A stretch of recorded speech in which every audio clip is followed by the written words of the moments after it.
Apa yang membedakan empati dan simpati? Ada dua sikap yang muncul saat kita tahu keluarga mengalami musibah, sedang menolong orang yang curhat, ataupun saat konseling. Kalau digambarkan, simpati itu seperti kita lagi berdiri di pantai, melihat teman lagi mau tenggelam. Kita segera bertindak mencari pelampung dan melemparkan pelampung tersebut. Ya, hanya melemparkan pelampung.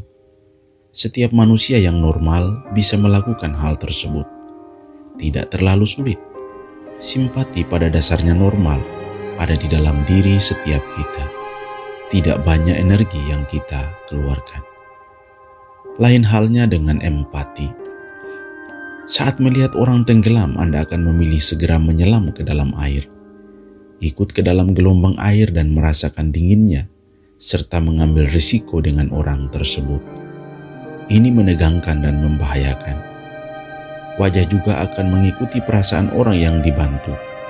Ada sedih, takut, dan perasaan lainnya. Setelah berjuang berenang masuk ke dalam air, si penolong akan membawanya ke tempat yang aman, lalu selesai. Itulah empati. Tidak banyak dari kita yang siap berempati karena berisiko dan membutuhkan banyak energi, emosi saat mendengarkan, kerelaan masuk dalam hidup klien saat dia berbicara. Dalam pengalaman sehari-hari menghadapi bencana misalnya, kita melihat banyak orang yang rela mengirimkan doa-doa, bantuan uang, pakaian atau makanan ke para korban banjir. Tapi yang benar-benar rela terlibat langsung, ikut membersihkan rumah, mengangkat barang hingga menjadi teman bicara saat kesusahan menimpa, relatif tidak banyak. Perasaan empati jelas berisiko dan tidak akan pernah membuat Anda sama dengan sebelumnya. Jika Anda rela membenamkan diri dalam kesulitan atau situasi orang lain, Anda akan memiliki perspektif baru. Tindakan itu akan membuat Anda lebih sabar, berkorban, dan lebih peduli dan mencintai. Empati membuat kita menjadi lebih manusiawi, rela tampil bukan sebagai yang utama atau menonjolkan diri, tapi hanya di urutan yang tidak penting.